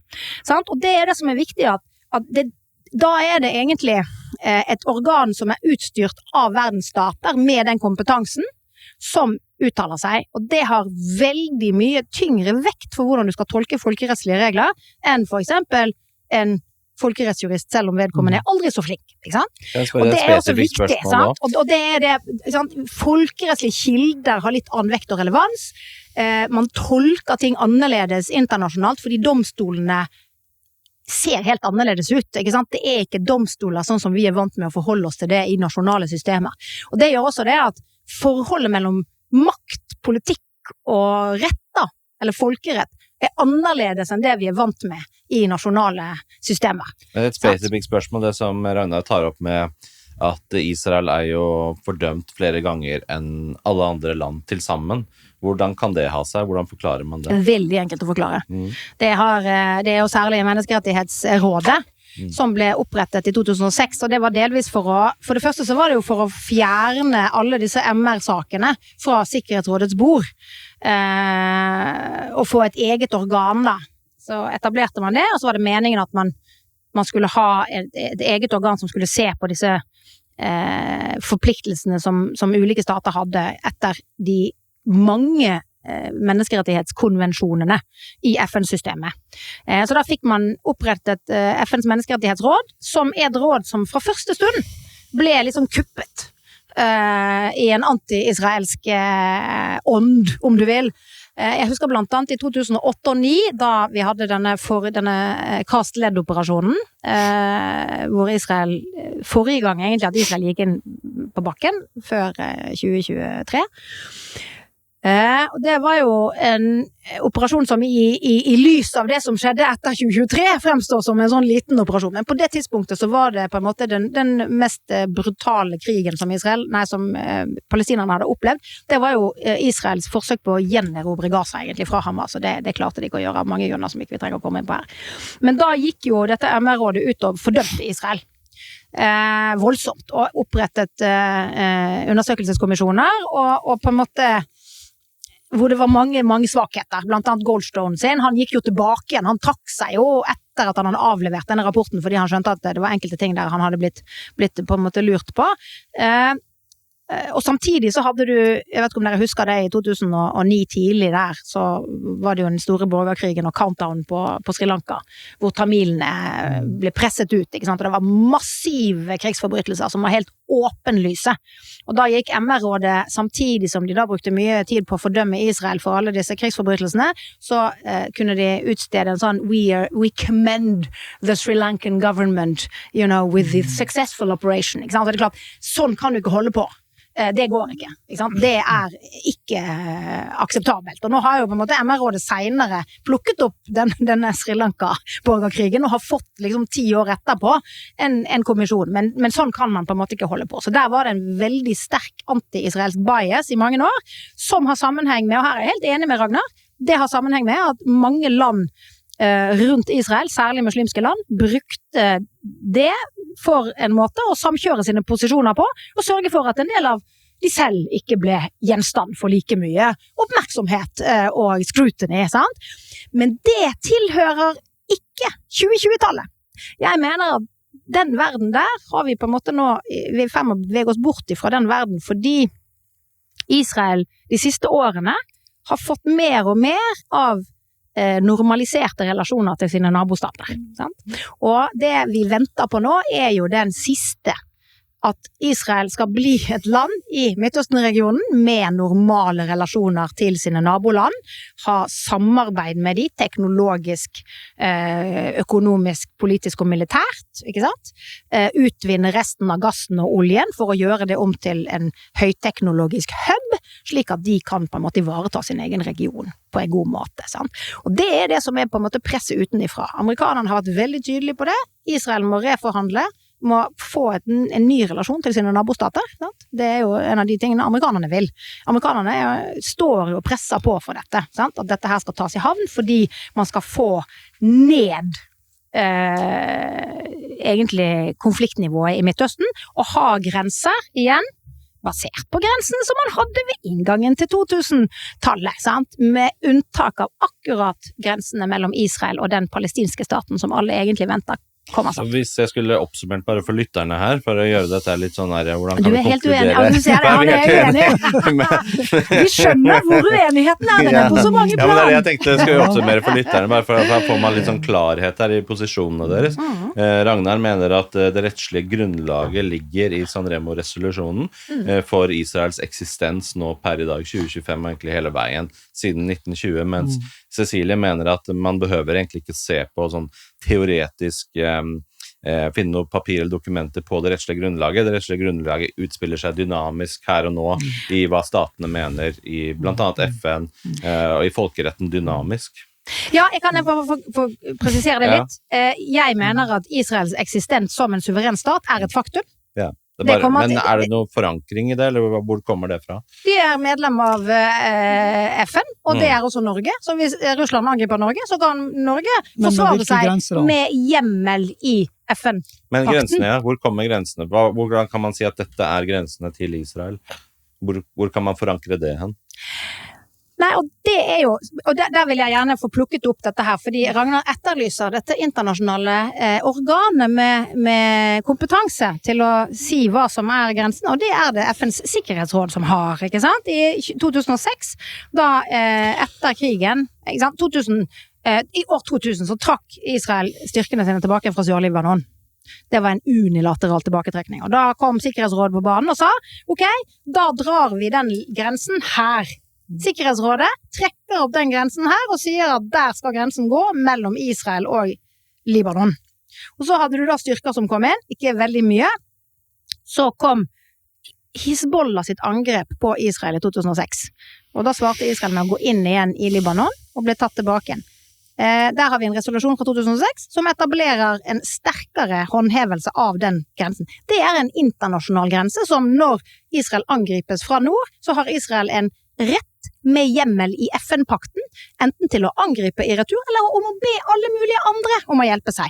Det har jo Frankrike blant annet gjort, ikke sant? Som står på andre siden her og opprettholder det. Frankrike sa også, når Israel angrep Iran i juni i år, var Frankrike kommer til å gå inn på Israels side for å beskytte den nordlige flanken til Israel, ikke sant?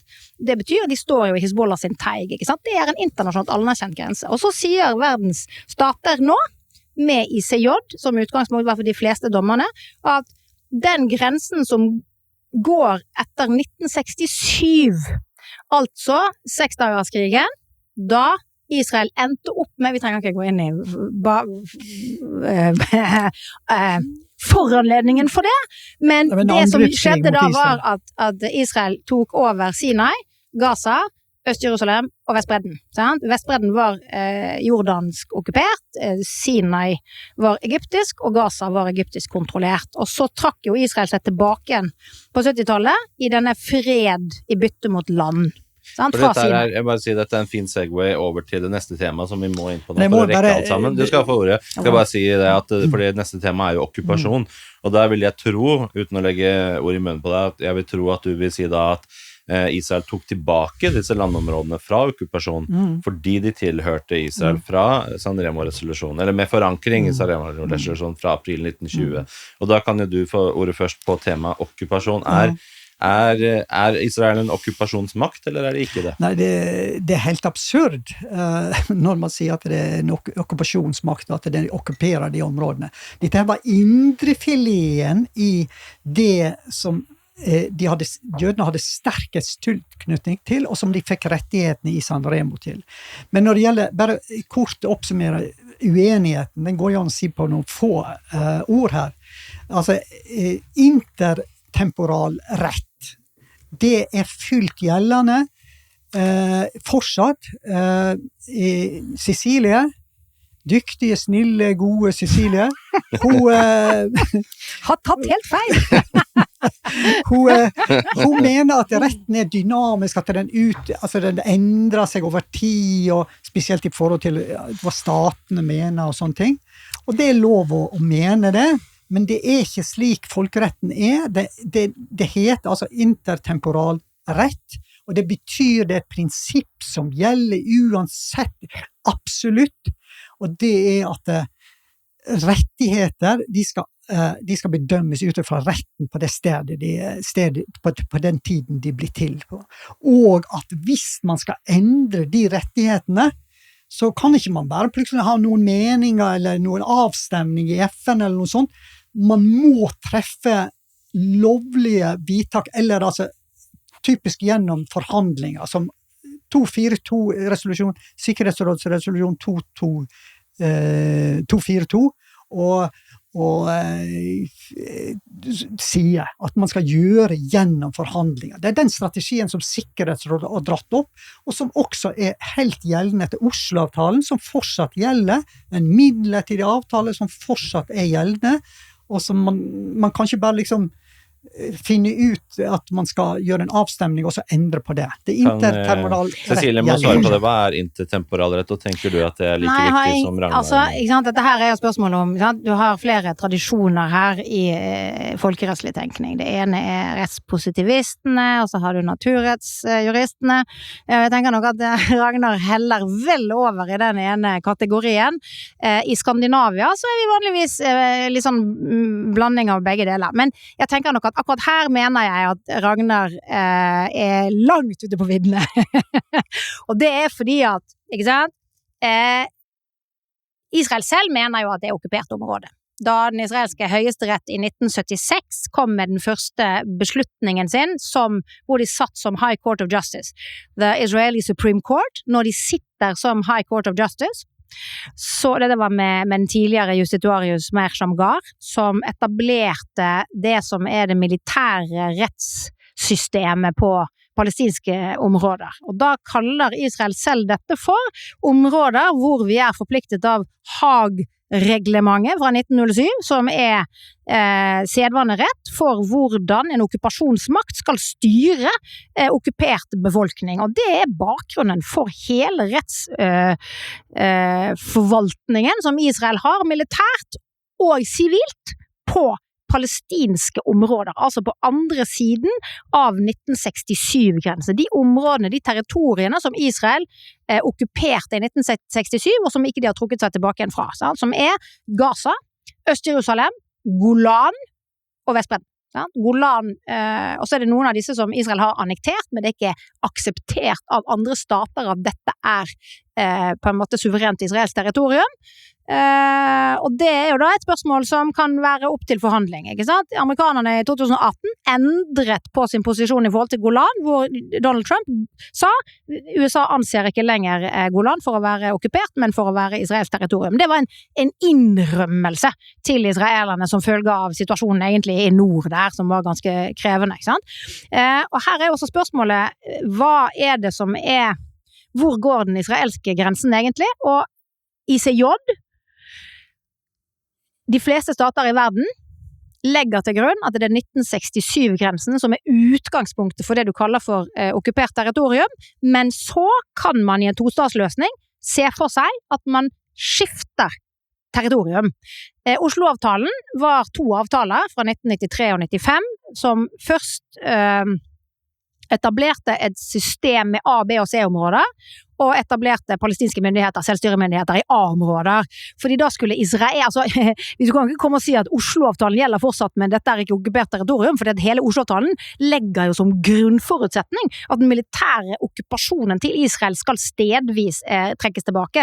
A-områder, hvor Israel hadde full militær og sivil kontroll, altså som okkupasjonsmakt, der skulle Israel ut, og så skulle palestinske myndigheter få politimyndighet og sivilmyndighet. B-områder, overgangen mellom B og C, der skulle du ha koordinering. Israel hadde militærmyndighet fortsatt, palestinerne sivilmyndighet. C-områder, fortsatt full israelsk okkupasjon, altså israelsk militær og sivilmyndighet. Og det disse C-områdene som de områdene hvor settlementene har vokst, og så ser man for seg egentlig i den på en måte endestasjonen med 2 stater, at enkelte av de store settlementene opp mot 1967-grensen, altså det som da formelt ligger på okkupert territorium, vil bli en del av Israel i en forhandlet løsning, mens enkelte områder, blant annet rundt Gaza, blant annet de områdene hvor Hamas angrep, ikke sant?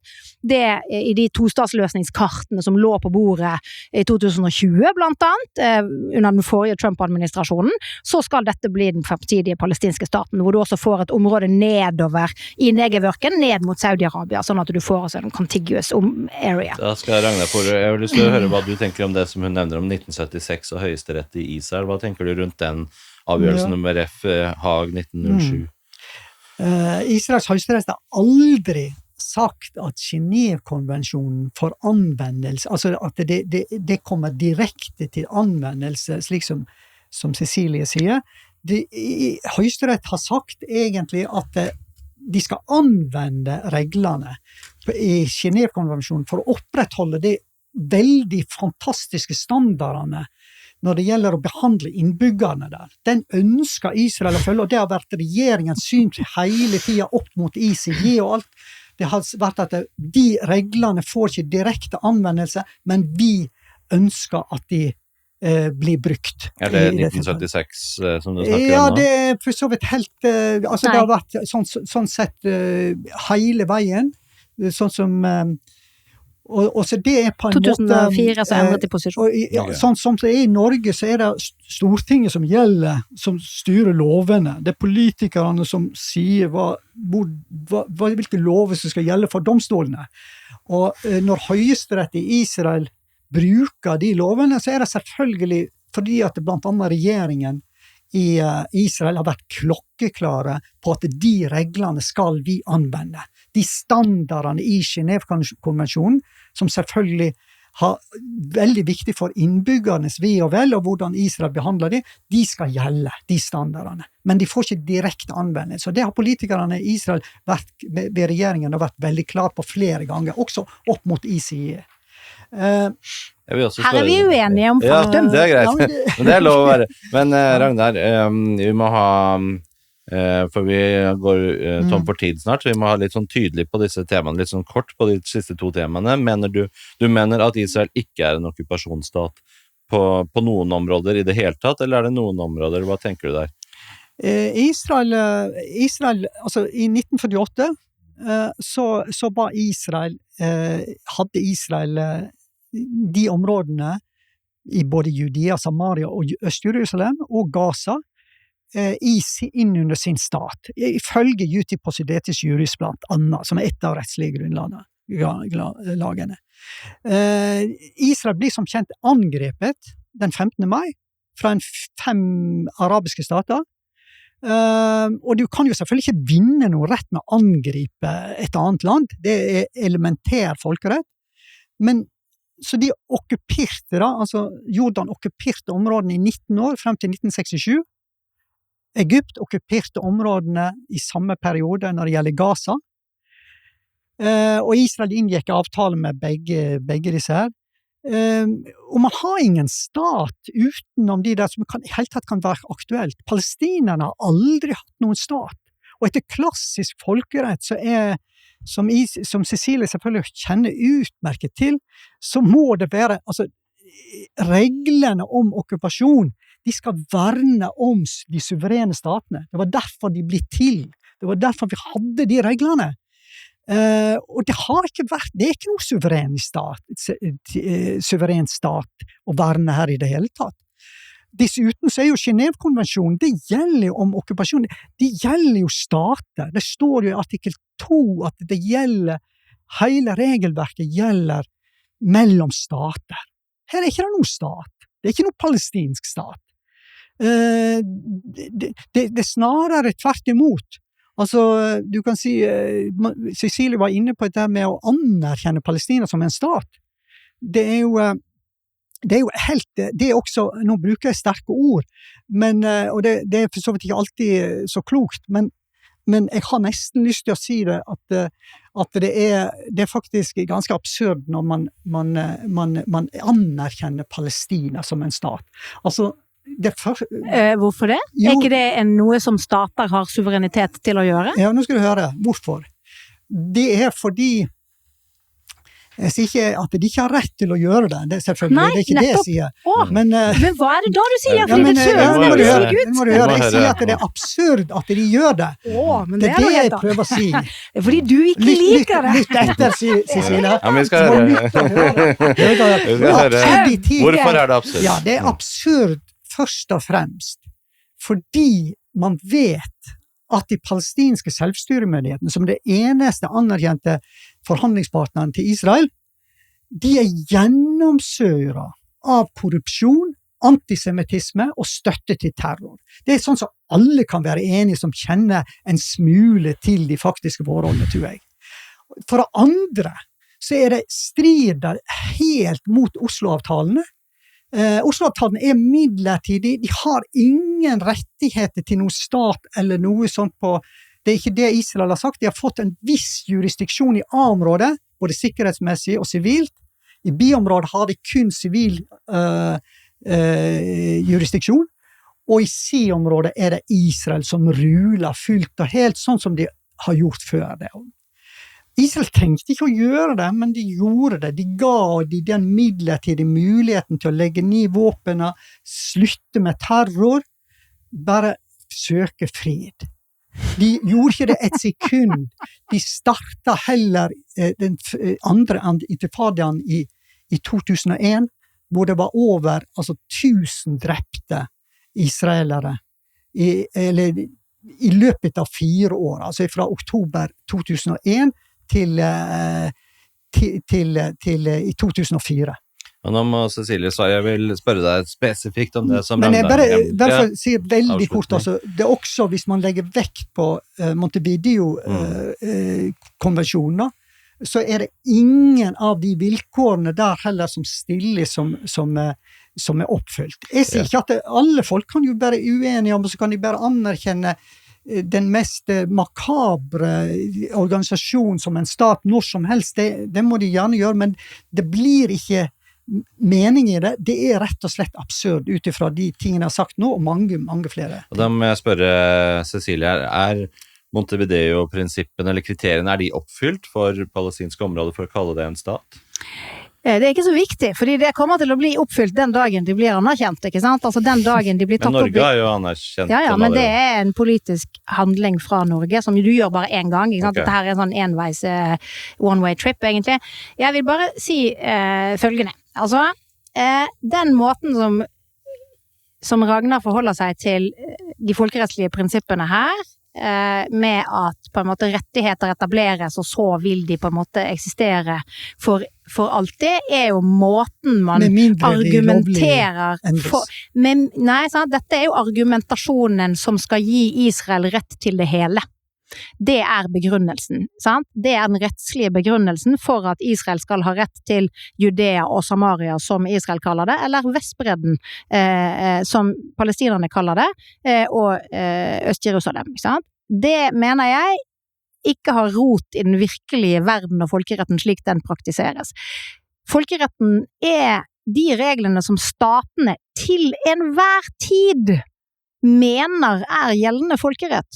Hvordan de beskytter staters suverenitet det som statene i verden til enhver tid mener måten man gjør det på. Dette det vi diskuterer rundt Ukraina, ikke sant? Hvor både russerne og amerikanerne har kommet opp med en sånn kvalifisert suverenitet, mulig bristende forutsetninger gjør at den suvereniteten opphører å eksistere om en stund frem. Det en farlig regel for tolkning av suverene grenser, fordi det gjør at plutselig kan vi begynne å stille spørsmålstegn ved eksisterende grenser også, ikke sant? Det fordi statene i verden på vei over i en ny måte å tolke folkeretten på.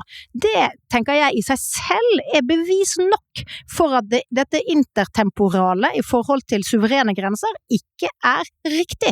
Ikke sant? Det en dynamisk situasjon hvor landegrenser går i dag, baserer seg på folkerettslige prinsipper, håndheves av folkerettslige regler og institusjoner, herunder FNs sikkerhetsråd, og det den verden vi forholder oss til. Og i den verden så har så å si samtlige stater nå, med et par hederlige unntak, konkludert med at Israel har grenser etter 1967 som utgangspunkt for en forhandlet løsning med det som skal bli den palestinske staten, som skal etableres på Gaza, Vestbredden i Øst-Jerusalem, og med de eventuelle utvekslinger av territorium som følger av en, skal vi si, sluttfaseforhandlinger. Til og med amerikanerne i 2016, i den siste resolusjonen som Obama-administrasjonen sto bak, har mer eller mindre lagt dette til grunn. Og det klart, da skal du jobbe ganske hardt for å finne folkerettslige hjemler for en annen konklusjon. Et konkret spørsmål til deg også, som Ragnar tok opp, var dette med artikkel 2, altså at Ragnar sier at de har jo ingen stat å forhandle med, det ikke noen stat de står overfor. Hva tenker du rundt det? Den folkerettslige intifadaen, som på en måte den tredje intifadaen, som jeg kaller det da, for palestinerne, startet i 2009.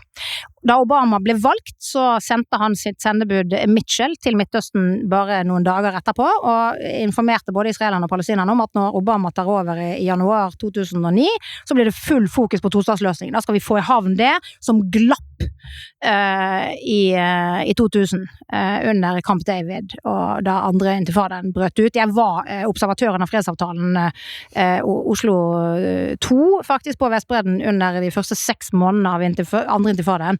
og jeg var der også før den brøt ut. Det kan vi ta en annen gang, hva som skjedde der.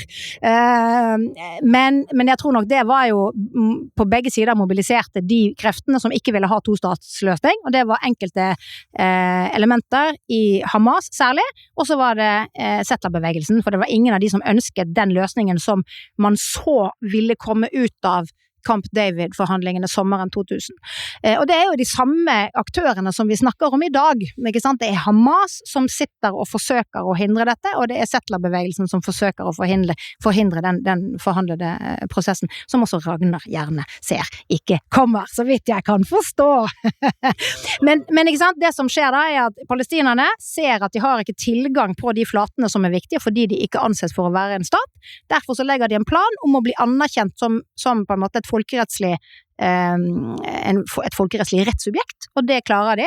I 2012, først i UNESCO, og så blir de tatt opp i FNs generalforsamling fordi de generalforsamlingen endrer deres posisjon fra ikke-statlig observatør til ikke-medlemsobservatørstat, og da får Palestina lov til å ratifisere Genève-konvensjonene, menneskerettighetskonvensjonene og ICC til slutt. Og det gjør at ICC kommer inn og får jurisdiksjon over det som da statene anser for å være Palestina. Og det har skjedd siden 2018, og etter 2021 så har alle visst at den neste krigen på palestinske områder kommer til å være underlagt ICC sin jurisdiksjon. Og da må vi videre til, nå har vi 10 minutter igjen til folkemord, det burde holde. Men bare for å oppsummere veldig fort for lytterne igjen, for å få at alt skal gi mening på en setning, er at du, Ragnar, mener at det ikke er noe okkupasjon, altså at Israel okkuperer ingenting, fordi de fikk disse områdene under da San Remo-resolusjonen som vi var inne på i forrige del. Det er deres land, og tvert imot så ble disse områdene okkupert den 15. mai av arabiske stater, hvor da Egypt tok Gaza-områdene, Jordan tok Vestbredden-områdene, og Israel tok dem tilbake igjen etter 1967. Det er din posisjon. Etter en ny angrep. Ja, og så Cecilies posisjon er at det er okkupasjon du mener at det er okkupasjon Det var ment å være 2 stater i ment å være 2 stater, så det er okkupasjon på Golan, Vestbredden og Øst-Jerusalem. Araberne sa nei. Ja, araberne sa nei. Men vi må uansett videre til, det var bare for å oppsummere, vi må uansett videre til folkemord. Da kan vi starte med Cecilie på den biten. Cecilie, begår Israel folkemord nå, eller har de begått det i denne toårsperioden? Desember 2025? Ja, fordi grunnen til at jeg spør om det er fordi man ser det ute blant mer sånn Palestina-aktivister i norske offentligheten at nå må vi stoppe det israelske folkemordet, og det sier de nå fortsatt etter at IDF har trukket seg ut. Det er derfor jeg spør, for det er mange som fortsatt hevder det at det fortsatt pågår nå. Begår Israel folkemord nå, eller har de begått det i denne toårsperioden etter 7. oktober? Som vi snakket om litt innledningsvis, så er det slik at den digitale virkeligheten vår gjør at det er veldig mange som har engasjert seg i denne veldig brutale krigen. Og det gjør at hvis du sitter i Sydney, eller i Buenos Aires, eller i Oslo, så merker du ikke forskjellen på den dagen det er krig, og den dagen det ikke lenger er krig, fordi det er våpenhvile. Det er ikke noe forskjell. Ikke sant? Men det er en forskjell. Det er en ganske stor forskjell hvis du bor der. Og selv om det er utfordringer knyttet til tilgang på mat og medisiner på Gaza, og selv om det er ganske full krig på Vestbredden, det har det vært siden januar i år, særlig i enkelte områder, strategiske områder, som kommer til å få en viktig rolle i de forhandlingene, så er det jo klart at situasjonen for den palestinske befolkningen i mottakerenden av israelske operasjoner ser helt annerledes ut etter våpenhvilen. Så jeg tenker nok at i den grad man snakker om folkemord i betydningen som folkemordkonvensjonen legger til grunn, som er statsansvar for den israelske stat, for å være ansvarlig enten for å bedrive et folkemord, eller å ikke straffeforfølge de israelske myndighetene som eventuelt oppfordrer til folkemord, eller er ansvarlig for det. Det er det som ligger i dette. Den internasjonale straffedomstolen i Haag har ikke tatt ut noen siktelse for noe folkemord per nå. Det er ikke sikkert at det kommer, det får vi se. Så så spørsmålet her, altså det tenker jeg er åpenbart nei svaret på hvorvidt det foregår på folkemord den 18. desember 2025. Spørsmålet om det har foregått folkemord under denne krigen, altså det er jo folkemord i to henseender som kommer inn her. FNs permanente undersøkelseskommisjon for Palestina har ikke utelukket at de kommer til å konkludere på et senere tidspunkt med at angrepet på Israel 7. oktober og de neste dagene var å regne for et folkemord faktisk. Det har de ikke utelukket, og det at de har vært tydelige på at ikke de utelukker det, er jo et sterkt signal om at det kommer de til å ta stilling til på et senere tidspunkt. Nå har de konkludert med at det er handlinger her som tyder på at det er folkemord, eller det er forbrytelser mot menneskeheten i betydningen utryddelse. Altså her er det jo et slags hierarki her, ikke sant? Jeg mener at for min egen del så har ikke jeg sett nok rundt måten krigføringen har foregått på Gaza til å ta stilling til enkelte spørsmål knyttet til krigsforbrytelser. Andre spørsmål knyttet til krigsforbrytelser er åpenbare fra israelsk side og fra palestinsk side. Der er det ikke noe spørsmål. Men en del av det som er liksom selve krigføringen, særlig knyttet til dette voldsomme antallet sivile drepte, der må man vite mer etter mitt skjønn. Det kommer liksom på et senere tidspunkt. Men folkemord, som det defineres av folkemordkonvensjonen, er i motsetning til krigsforbrytelser og forbrytelser mot menneskeheten, som er noe du gjør. Du gjør det, dreper et menneske du har i din varetekt, som er ute av stand til å forsvare seg, som tilhører fienden. Det er en krigsforbrytelse, punktum. Sorry, det var meg. Det samme gjelder forbrytelser mot menneskeheten. Du begår forbrytelser mot en fiendtlig sivilbefolkning, basert på angrep som gjentas, og som er systematiske. Det er også noe du gjør. Folkemord, det er en kombinasjon av at du skal gjøre noen ting. Du skal gjøre 1 av 6 handlinger, og det skal gjøres med den intensjonen å utrydde. Så folkemord etter folkemordkonvensjonen er egentlig en begrensning på hva slags politikk du kan ha. Og da er spørsmålet, hva slags politikk hadde Israel etter 7. oktober? Politikken var å gå inn på Gaza for å hente hjem gislene, for å sørge for at Hamas ikke kunne gjenta dette angrepet i fremtiden. Det var de 2 hovedhensiktene med den operasjonen. Det er ikke folkemord. Sant? Så kommer 2025, så blir det en våpenhvile, presset gjennom av amerikanerne, til dels, både Biden og Trump, det var akkurat i overgangen, begge deler sto bak. Og så faller den i mars, av mange grunner. Det var ikke bare Israel, det var også en del av de andre bakenforstående aktørene som ikke var fornøyde med situasjonen.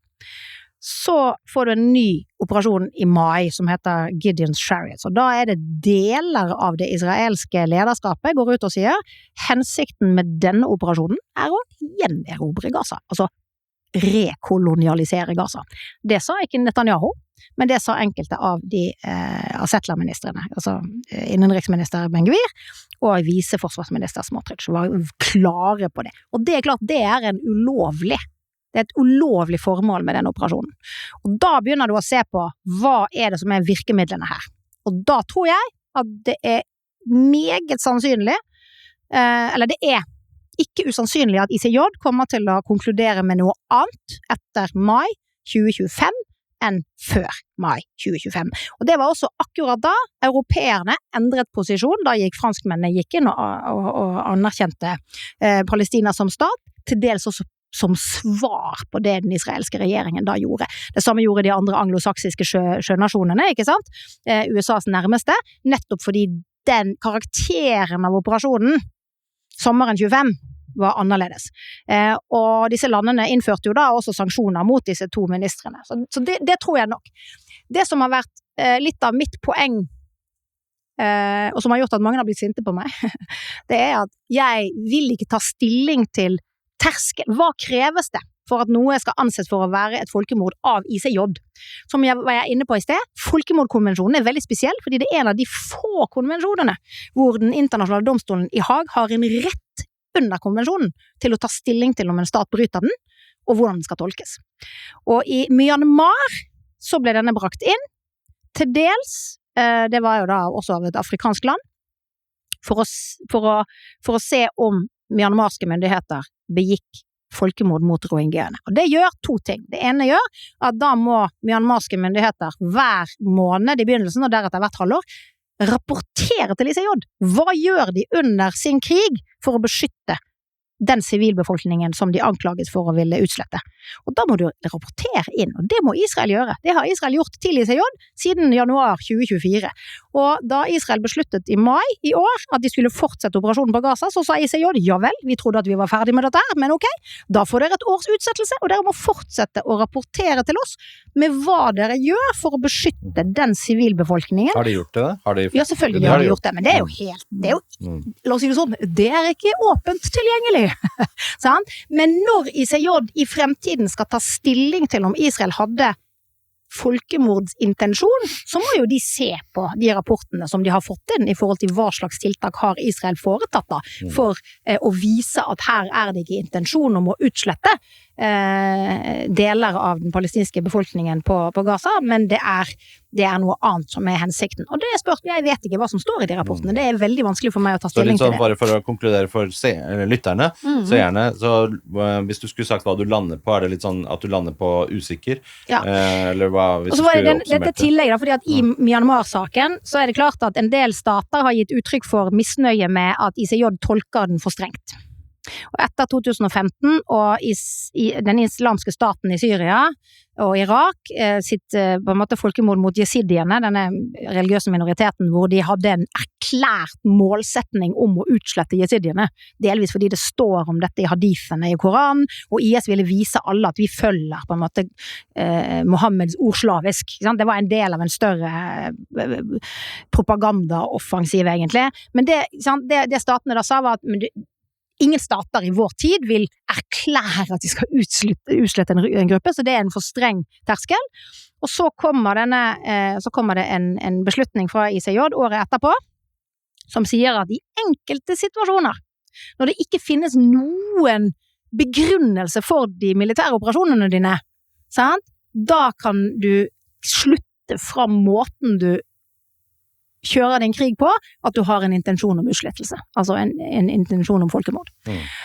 Og så kommer Myanmar-saken, og da kommer en masse europeiske land, og Kanada kommer da med sine innsigelser, fordi at det er statene som bestemmer egentlig hvordan disse traktatene skal tolkes, og sier, vi vil at ICJ skal anlegge en strengere terskel, sant? Så det trenger ikke å være, ikke sant? Du må ha en balansert analyse av hvorfor en stat driver sine militære operasjoner på en så brutal måte, sier de europeiske landene. Og dette her er nesten samtidig med at Israel blir angrepet. Og det betyr at europeerne som sier at Israel kan få lov til hva som helst, de har allerede sagt at i Myanmar så skal det være strengt. Og da oppstår spørsmålet, er det en standard for et land som er alliert med Kina, og en annen standard for et land som er alliert med USA, eller hva mener egentlig europeiske stater om doble standarder? Og dette er liksom det store politiske Og da må Ragnar få siste ordet, for vi må straks avslutte, for vi er allerede på tida. Men Ragnar, hva tenker du, hvis vi skal oppsummere for lytterne her, mener du at Israel har begått folkemord, eller mener du ikke, og i forlengelsen av det, mener du at det er data som tilsier det, eller hva tror du retten vil lande på i forhold til det? På tross av at vi er vestlendinger begge, Cecilie, så begynner vi å nærme oss faktisk litt mer enighet. Sant? Cecilie sier at hun er usikker på det, sant? Men jeg vil nok si det litt kraftigere enn deg, fordi du kan si rettslig sett, så er det jo sånn at hvis du gjør en krig proporsjonal, altså hvis du holder proporsjonalitetsprinsippet, så utelukker det jo egentlig et folkemord. Og det som er saken er jo at ingen i Norge eller Europa eller ellers i verden har kunnskaper og kan gå inn i hjernen på de som sitter i Israel og tar avgjørelsen for hvert enkelt angrep. Det er på det tidspunktet man skal vurdere om det er proporsjonalitet. den signaletterretningen som Israel har, den etterretningen de har i forhold til mennesker som inne i de rommene med det militære målet eller utenfor, droneopptakene, altså kommunikasjonskontrollen og deres manøver inne i det rommet, hvor det antagelig sitter også 3 jurister faktisk talt, det kjenner vi ikke til. Derfor så det fra mitt ståsted helt utenkelig at man tar stilling i det hele tatt, eller sier noe om det. Man bør heller si at dette her men de som har kunnskap om det, for eksempel Tyskland og Storbritannia, som har fått en viss innsikt av Israel når det gjelder etterretningsinformasjon, som de sitter når de tar avgjørelsen, de klare på at nei, det ikke sånn at Israel begår noe folkemord. For de har kunnskapene, og eventuelt Richard Camp eller Andrew Fox eller den gjengen med NATO-generaler som var inne på Gaza og fikk innsikt i tingene. Alle sier egentlig at her holder Israels til helt andre standard enn noe annen stat i verden, og at de overholder og ivaretar innbyggernes og de siviles liv og sånn veldig høyt, sant? Jeg vil minne om at her det, altså Israel en krigførende aktør. De vil selvfølgelig forsøke å fremstille seg på en måte som gjør at deres allierte ikke vil anklage dem for dette. Det helt naturlig. Israel sine fiender, de vil forsøke å gjøre det motsatte. Det samme gjelder palestinerne.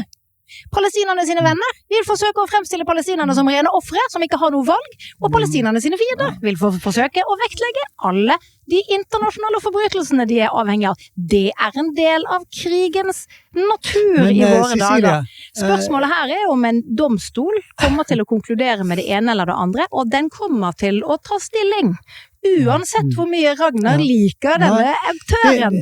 Vi som sagt, altså vi begge innenfor at begge oss to mener at vi kan ikke fastslå noe i dag, sant? Nei, det jeg ikke enig i. Men jeg sier det litt sterkere enn deg, for jeg liker å si det at det rett og slett så å si godt som absurd i det hele tatt å antyde at det et folkemord, når ikke vi har opplysningene for å ta den vurderingen. Ja, nei, jeg ikke enig i det. Oppsummere det. Altså, man kan ikke si at det et folkemord til det motsatte bevist, ikke sant? Det mer sånn at det ikke noe folkemord til det bevist. Ja. Men dette det jeg har forsøkt å si, sant? Fordi at jeg mener at folkemord handler om hva slags politikk du har, og den politikken Israel hadde uttalt etter mai 2025 i høyeste grad på kant med folkemordkonvensjonen. Jeg vet ikke om ICJ kommer til å konkludere med at det var det eller ikke.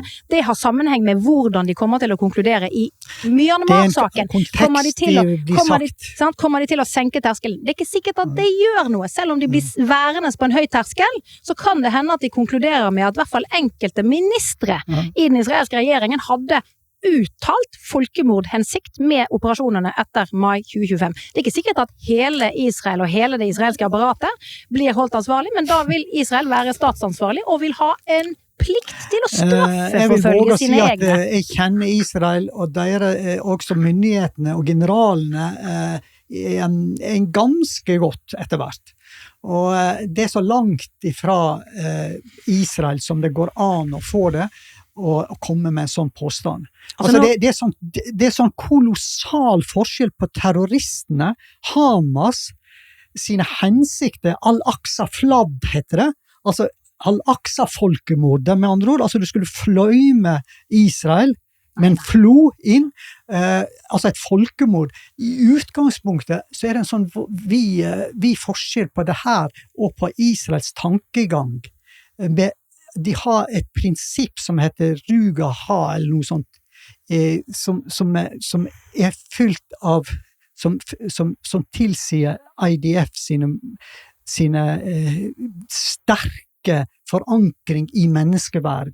Men Sted Heiman, du har jo for eksempel et av fengslene i Israel hvor man har oppbevart palestinske krigsfanger i praksis, ikke sant? Og der har det vært en god del overgrep, det har vært krigsforbrytelser som har blitt begått, og der har Israel forsøkt, altså, ja, den militære påtalemyndigheten Jeggen i Israel har tatt ut tiltale. Ikke sant? Det har ført til en lang rekke utfordringer i det israelske system, fordi det en kamp internt mellom ulike fløyer i Israel om hvordan dette skal håndteres.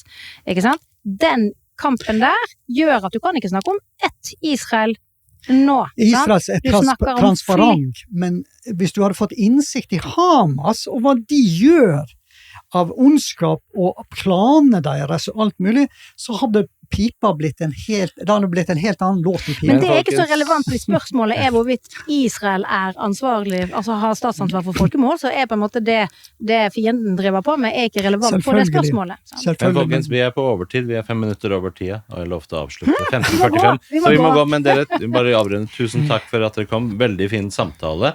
Jeg håper vi kan ha flere sånne samtaler, veldig interessant. Jeg tror det veldig interessant for lytterne våre også å høre det. Vi rykende uenige. Ja, og det lov. Og det lov å være uenig.